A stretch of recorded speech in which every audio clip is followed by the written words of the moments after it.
IFSA, Prosperity in Progress.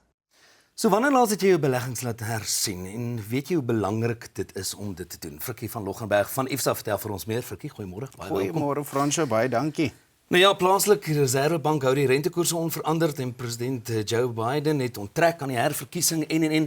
Wat beteken dit vir plaaslike en internasionale beleggings, Frikkie? Fransjo, op die stadium baie optimisme wat in die mark nou besig is om deur te gaan en tereg soos wat jy sê, rentekoerse is nou dieselfde wat dit nou nie onveranderd bly, maar die interessante ding vir my is dat twee lede van die komitee het eintlik gestem om die rentekoerse te verlaag, wat vir my 'n baie goeie indikasie gee dat ons mag dalk 'n groot kans staan om September en November 'n rentekoersverlaging basies te kan verwag, wat weer ons verbruikers dan weer bietjie verligting kan gee. Dit saam met die brandstofprys wat bietjie verlaag, inflasiesyfer wat binne perke is, gee vir ons 'n baie goeie sterk indikasie van wat in die ekonomie kan gebeur. Alles loop positief.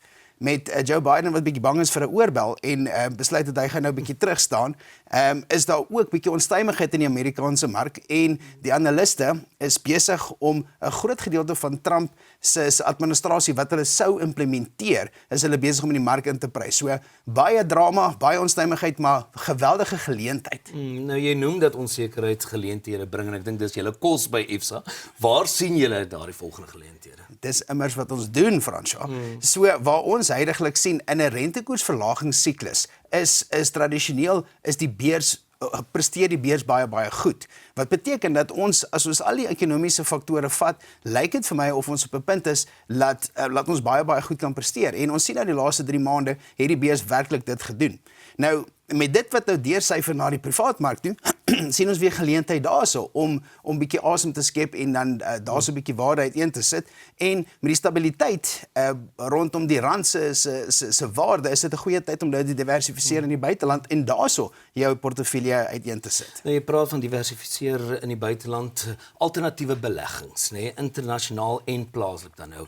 Waar sien jy hoe kan dit toevoeg tot my beleggings? Fransjo, as ons gaan kyk werklik wat het die alternatiewe gedoen die afgelope 5 jaar, is dat gemiddeld het die alternatiewe inflasie met omtrent 6 of 7% wat dit geklop het, wat 'n reuse syfer is. As jy R1 miljoen se blootstelling tot hierdie hoeksteen van jou portefeulje gehad het en jy het inflasie met 7% uitpresteer, het jy R70,000 meer as inflasie presteer. Dis in 5 jaar R350,000. As ons nou die beurs wat ook in daai rigting in beweeg bymekaar sit en jy het hierdie diversifikasie in jou portefeulje, dan lyk dit of dit baie goed kan gaan. Dieselfde so oor see, selfe punt in dit het net beter en beter begin gaan. Frikkie, wat maak dat IFSA en dan ook julle finansiële adviseurs onafhanklik is en hoe dra dit by tot my as 'n kliënt se voordeel? Dis vir my baie belangrik. Onafhanklikheid is nie om geforseer of gemotiveer te wees om 'n spesifieke produk of produkverskaffer te gebruik nie. En dis werklik iemand wat uit kan gaan en die beste vir sy kliënte basies gaan soek. Wat dit nie is nie, is ons nou al gesien dat in die laaste paar weke dat groot makelaarshuise wat deur groot maatskappye besit is, wat vir hulle adviseer sê hulle mag nie 'n goedkoper platform gebruik nie. Nou dis nie heeltemal wat jy wil wees nie. Ons by IFSA werk net met 100% onafhanklike adviseurs wat die beste vir hulle kliënte wil hê.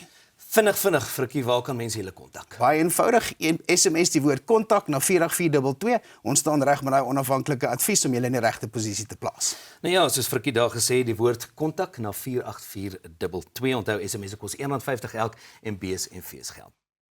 IFSA, Prosperity in Progress.